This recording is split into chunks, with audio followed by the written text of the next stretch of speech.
లోని విషయాలు మనం ఇప్పుడు చదువుకుందాము. నాకు ఈ అవకాశం ఇచ్చిన ప్రియతమ తండ్రికి మీ అందరికీ ధన్యవాదములు. ఈ ద్వితీయ భాగంలో 9 శీర్షికలున్నవి. అవి 1 అవతారుని ఆగమనం, మంజిలి ఇమిం మెహర్ బాబా ఆశ్రమం, అహ్మద్ నగర్ ఆరంగం, ప్రయాణములు, పర్షియాకు మొదటి ప్రయాణం, గమేలా యోగ, భారతదేశ పర్యటన, మౌనం ప్రారంభం, మెహరాబాద్‌లో మౌనం. ఇట్లా ఈ విధంగా 9 శీర్షికలున్నాయి. ఇప్పుడు మొదటిది అవతారుని ఆగమనం. అవతార్ మెహర్ బాబాకి జై. సాకోరిలోని ఉపాసిని మహారాజ్ ఆశ్రమంలో మెహర్ బాబా 6 నెలలు ఉన్నారు. అప్పట్లో ఆయన స్నానం కూడా చేసేవారు కాదు. ఫలితం వంటి మీద బట్టలు చినిగి పీలికలై పేలు పట్టి ఉండేవి. సాకోరి నుండి బాబా రైలులో ముంబాయి చేరుకుని అక్కడ చార్మి రోడ్డులో ఉన్న మున్షీ రహీం ఇంటికి వెళ్లారు. బాబా రాకతో మున్షీ చాలా సంతోషించాడు. బాబా పరిస్థితి చూసి చాలా బాధపడ్డాడు. స్నానం చేయవలసిందిగా వేడుకొన్నాడు. బాబా సరే అన్నారు. స్నానం చేసిన తరువాత పూనాలో ఉన్న సదాశివ పటేల్‌కు బాబా లేఖ వ్రాశారు. తాను నివసించడానికి వీలుగా తక్షణం ఒక పూరి గుడిసెను పూనాలో నిర్మింపచేయాలని ఆ లేఖ సారాంశం. ముంబాయి నుంచి తాను పూనా వచ్చి తన తల్లిదండ్రుల ఇంట్లో కాక రాత్రిపూట ఈ పూరి గుడిసెలోనే విశ్రమించాలని నిర్ణయించిన విషయాన్ని బాబా స్పష్టం చేశారు.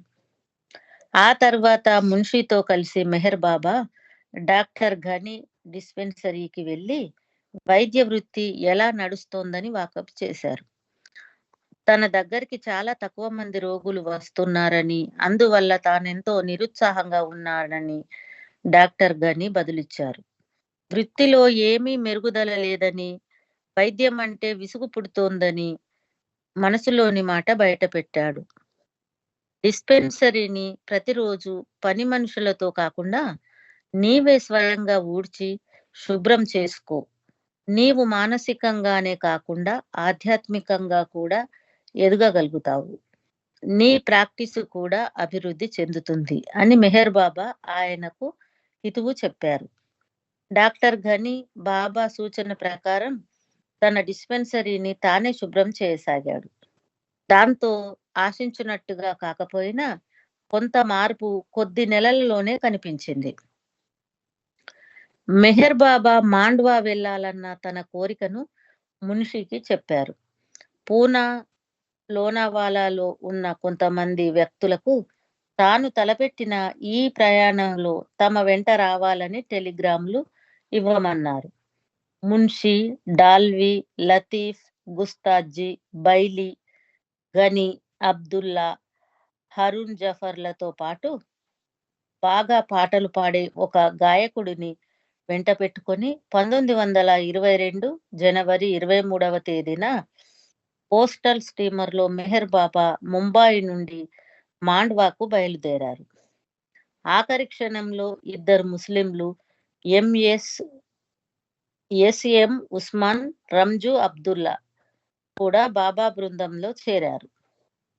ఉస్మాన్ మిత్రుడు రంజు అబ్దుల్లా గతంలో రంజు మెహర్ బాబాను చాలాసార్లు చూశాడు. కానీ కొద్ది క్షణాల కంటే ఎక్కువగా మెహర్ బాబాతో కలిసి ఉండే అవకాశం ఆయనకు లభించలేదు. రంజు మాండ్వా యాత్రకి కారణం ఉస్మాన్. స్టీమర్ శబ్దం చేసుకుంటూ బయలుదేరగానే వారు తెచ్చిన ఆహార పదార్థాలు, మిఠాయిలు, పండ్లు కొన్నింటిని బాబా అందరికీ పంచిపెట్టారు. బాబా ఆ పదార్థాలు తింటూ అత్యంత ప్రకాశవంతంగా వెలిగిపోతుంటే ఆ వాతావరణం ఎంతో ఆహ్లాదంగా మారింది.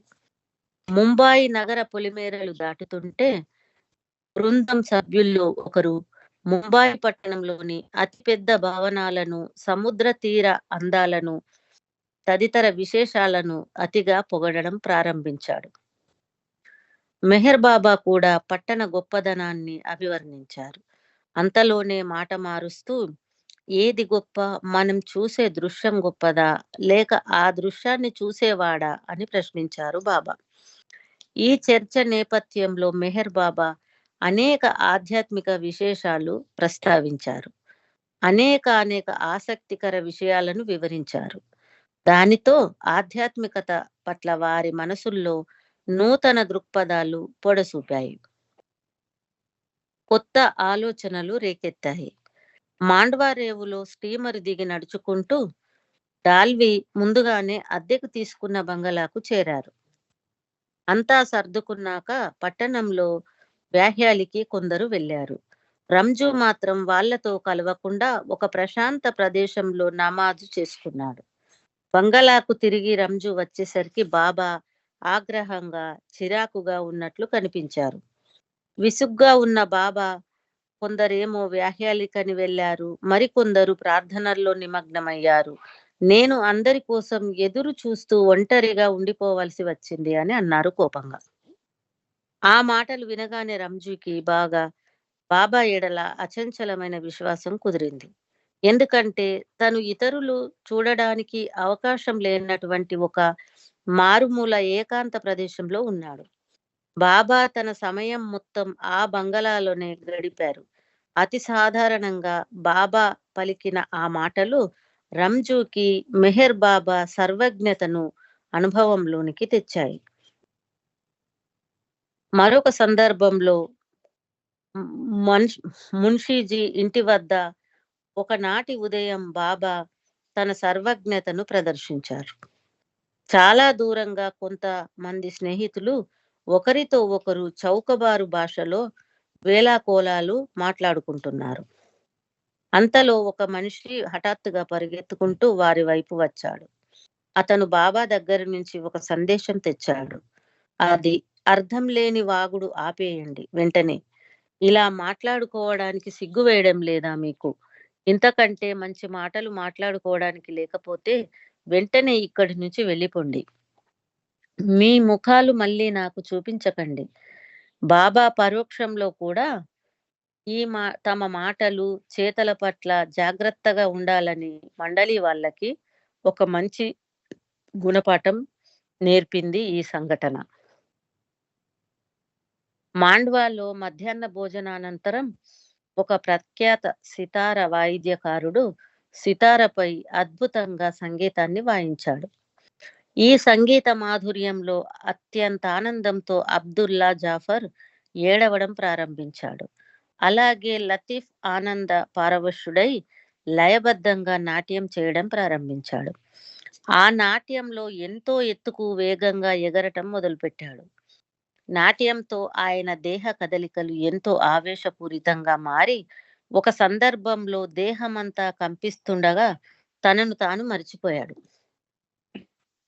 ఈ అద్భుత సంగీత లయకు అనుగుణంగా నాట్యం చేయగల సర్పాన్ని అడవి నుంచి పిలిపించండి అని లతీఫ్ ఆనంద పారవశ్యంలో కవిత చెప్పసాగాడు. ఆ పారవశ్యంలో లతీఫ్ తనను తాను నిగ్రహించుకున్న స్థితిలో లేడు.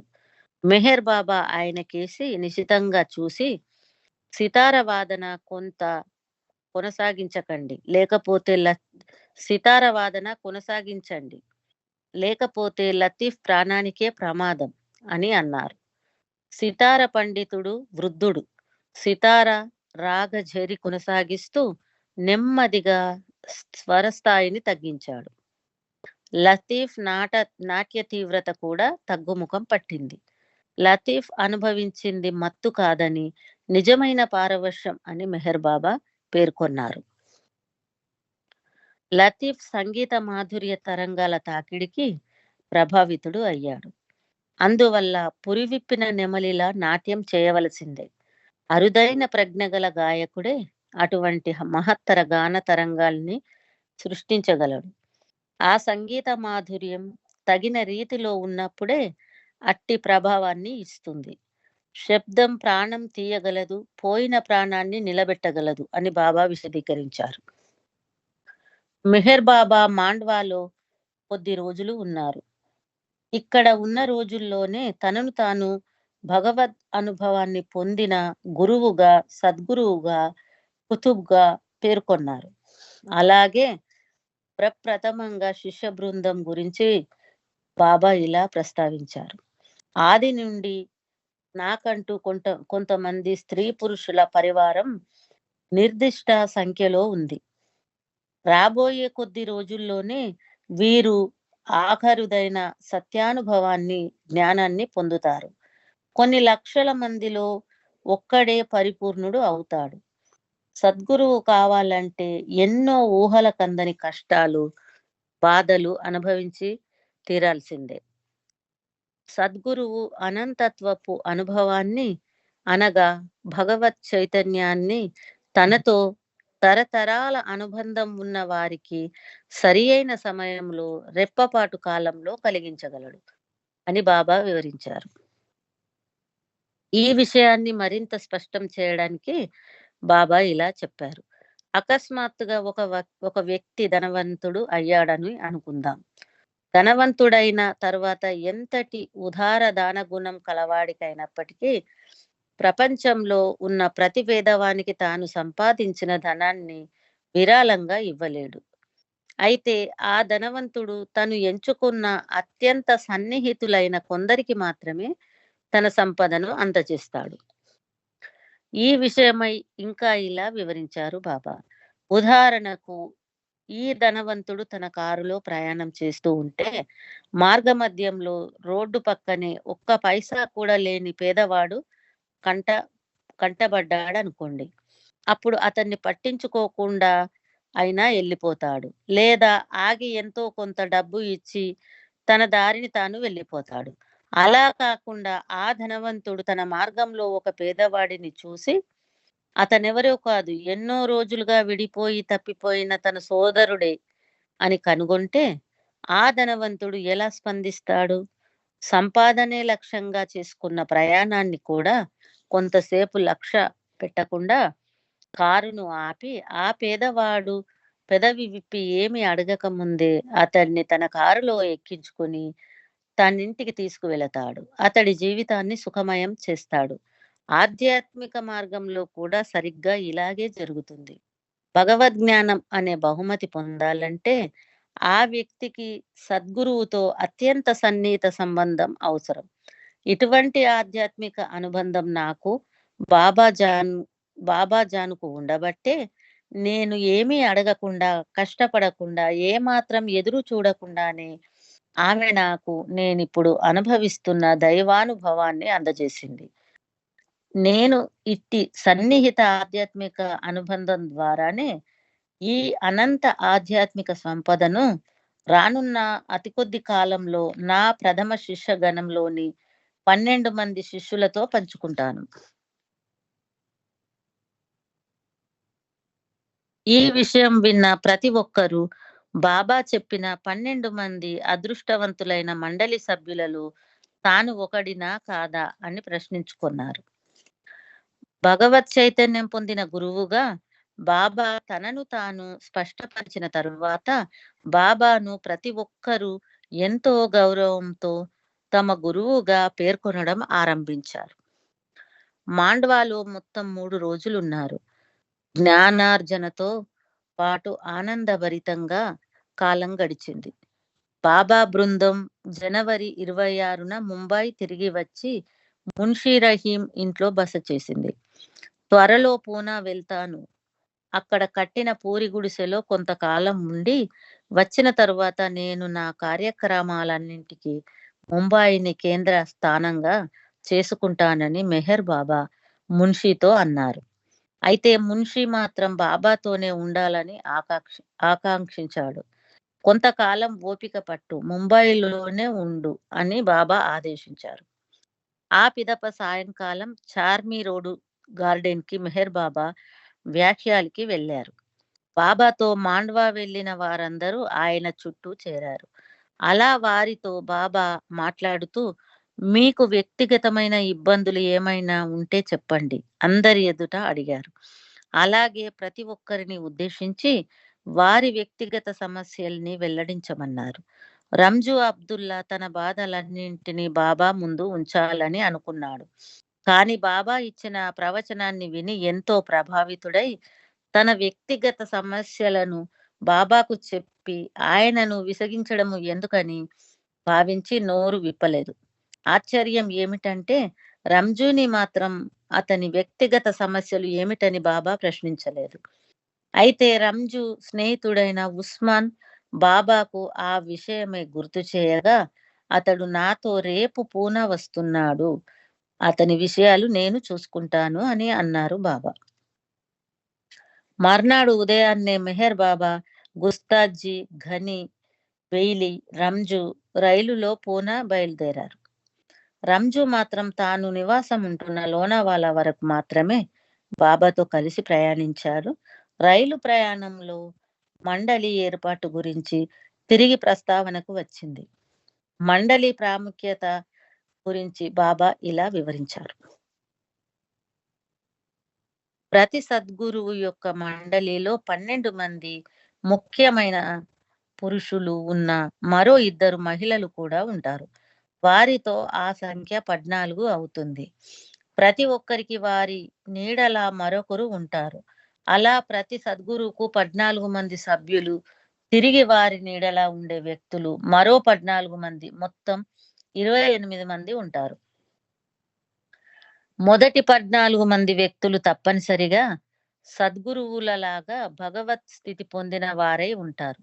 వీరి నీడలా ఉన్న 14 మంది వ్యక్తులు మాత్రం భగవంతుణ్ణి చూడగలుగుతారు. భగవంతుణ్ణి దర్శిస్తూ ఉండడం అనేది చిన్న విషయం కాదు. ఎందరో వేల సంఖ్యలో ఉన్న యోగులు, మహాత్ములు వారి వారి సాధనల వల్ల సద్గురువు సహాయం లేకుండానే భగవంతుడిని దర్శించగల స్థాయికి, అనగా సాధువు లేక సంత్ ప్రతిపత్తికి చేరుకుంటారు. అయితే భగవంతుడిలో ఐక్యమవ్వడం అనేది మాత్రం సద్గురువు సహాయం లేకుండా వారికి వీలు కాదు. బాబా ఈ వివరణ తర్వాత రంజు కేసి నిశితంగా చూసి, నీవు నన్ను అనుసరించాలని కోరుకుంటున్నావా అని ప్రశ్నించారు. అందుకు రంజు అవును బాబా అని సమాధానం ఇచ్చాడు. అలాగైతే నేను చెప్పినట్లు నీవు తూచా తప్పకుండా చేయాలి అని బాబా అన్నారు. రంజు అలాగేనని తల ఊపాడు. నీవు నా అనుయాయిగా ఉండాలంటే భౌతికమైన విషయాల గురించి, ప్రాపంచిక సమస్యల గురించి ఆలోచించడం మానేయాలి అని బాబా స్పష్టం చేశారు. బాగా ఆలోచించి నీ నిర్ణయం చెప్పమని బాబా రంజుకి చెప్పారు. అప్పటికే మెహర్ బాబా పట్ల అమితంగా ఆకర్షితుడైన రంజు భౌతిక విషయాలపై ఇక దృష్టి సారించనని, బాబా అనుయాయునిగా ఉంటానని చెప్పాడు. మెహర్ బాబా వెంటనే, రంజు, నువ్వు బట్టల దుకాణం నడుపుతున్నావు, సాంఘిక కార్యక్రమాలలో కూడా పాల్గొంటున్నావు, బ్రిటిష్ వ్యతిరేక రాజకీయ కార్యకలాపాల్లో పాల్గొంటున్నావు. నా మొదటి ఆదేశం ఏమిటో తెలుసా? నీవు ఇకపై ఎటువంటి రాజకీయ కార్యక్రమాల్లో పాల్గొనరాదు. నీ ప్రాపంచిక విషయాల గురించి నేను తరువాత చూసుకుంటాను అన్నారు బాబా. వెంటనే రంజు తాను బాబాకు విధేయుడిగా ఉంటానని ప్రమాణం చేశాడు. లోనావాలా రైల్వే స్టేషన్ రాగానే అక్కడ దిగిపోయాడు రంజు. మెహర్ బాబా మిగిలిన శిష్యులతో పూనా దాకా ప్రయాణం కొనసాగించారు. రైలు బండిలో 3వ తరగతి పెట్టెలో గట్టిగా ఉన్న కొయ్య బెంచి మీద కూర్చుని బాబా ముందు ముందు ముందు భవిష్యత్తులో తను చేయబోయే కార్యక్రమాల గురించి మాట్లాడారు. ప్రతి ఒక్కరికి వారికి కేటాయించిన వ్యక్తిగత బాధ్యతల గురించి వివరంగా చెప్పారు. తాను తన మునుపటి స్థితిలో అలాగే ఉండబోనని చెప్పారు బాబా. ఇప్పుడు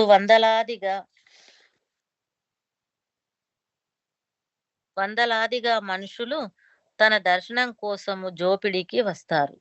విభిన్న సామాజిక వర్గాలకు చెందిన వారు, పేదలు, ధనికులు, స్త్రీలు, పురుషులు, అన్ని వర్గాలకు చెందిన ప్రజలు ఉదయం నుంచి రాత్రి దాకా దర్శనం కోసం వస్తారు.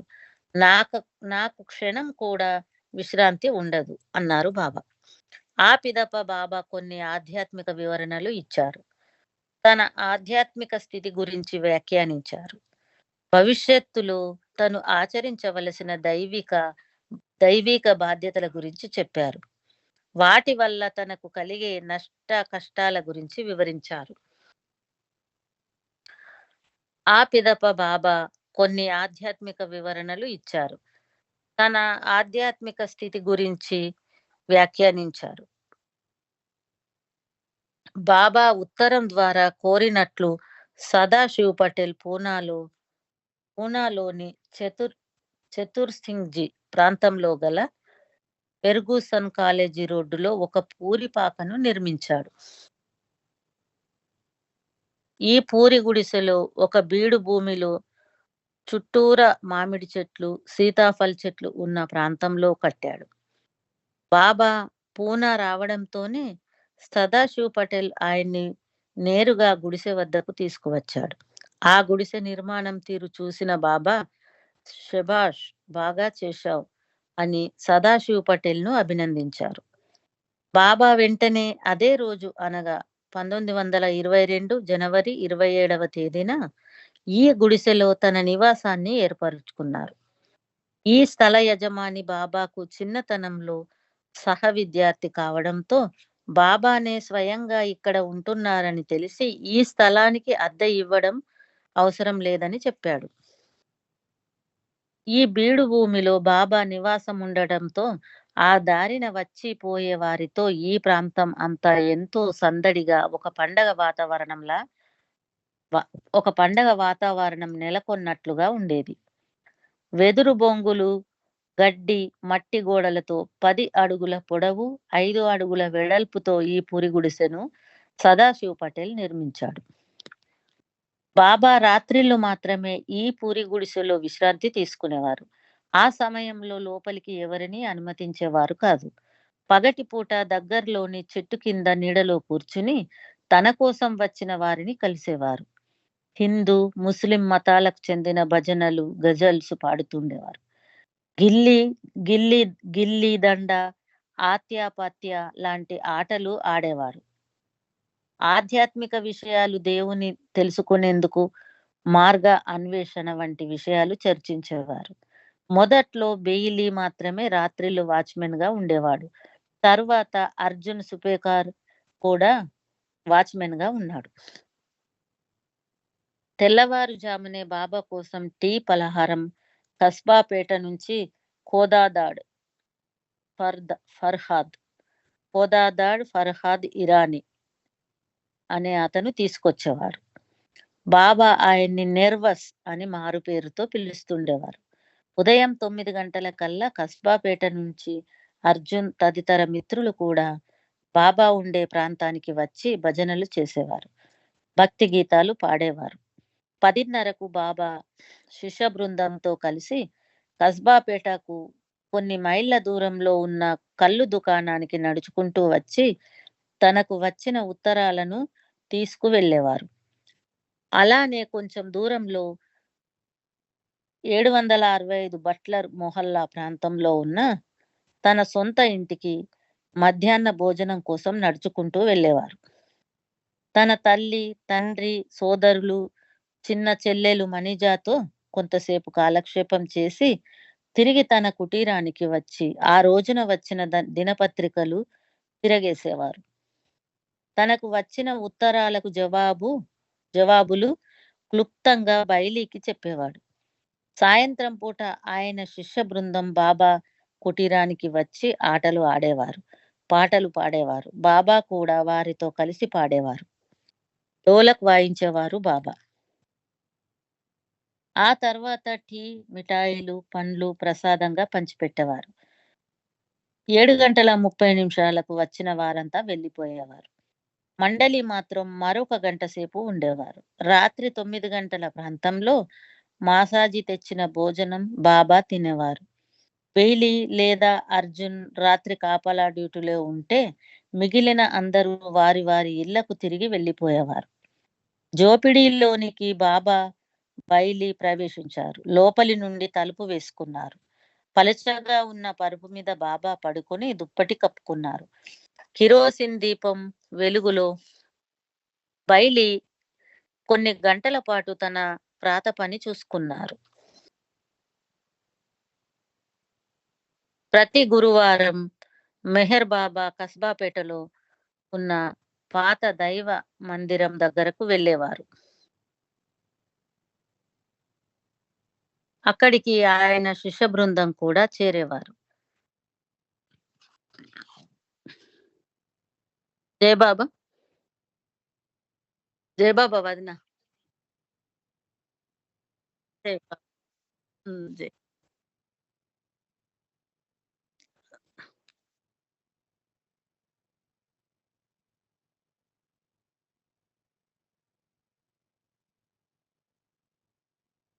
హ్మ్.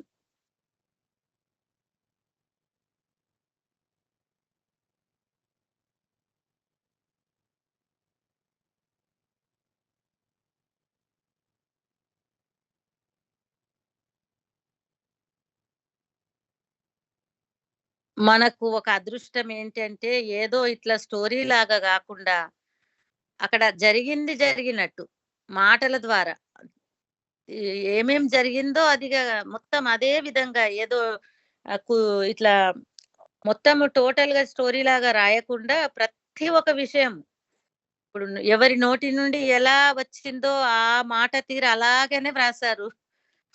బాబూజీ. మనం ఆ టైంలో లేకున్నా ఇది చదువుతుంటే అక్కడ ఉన్నట్టు ఫీలింగ్ వస్తుంది మనకు. మనమందరం చాలా అదృష్టవంతులమండి. ఇప్పుడు ఏ బుక్ అయినా ఎట్లుంటదంటే దాని సారం తీసి ఒక జోడీలాగా రాసేస్తారు. ఈ 'మెహర్ ప్రభు చరితం' అలా కాకుండా అక్షరం, అక్షరం అక్కడ కన్నులకు గట్టినట్టు ఒక 24 అవర్స్‌లో ఏం జరిగిందో అదే విధంగా ఉంటదిది. జై బాబా! నాకీ అవకాశం కల్పించిన ప్రియతమ తండ్రికి, మీ అందరికీ జై బాబా!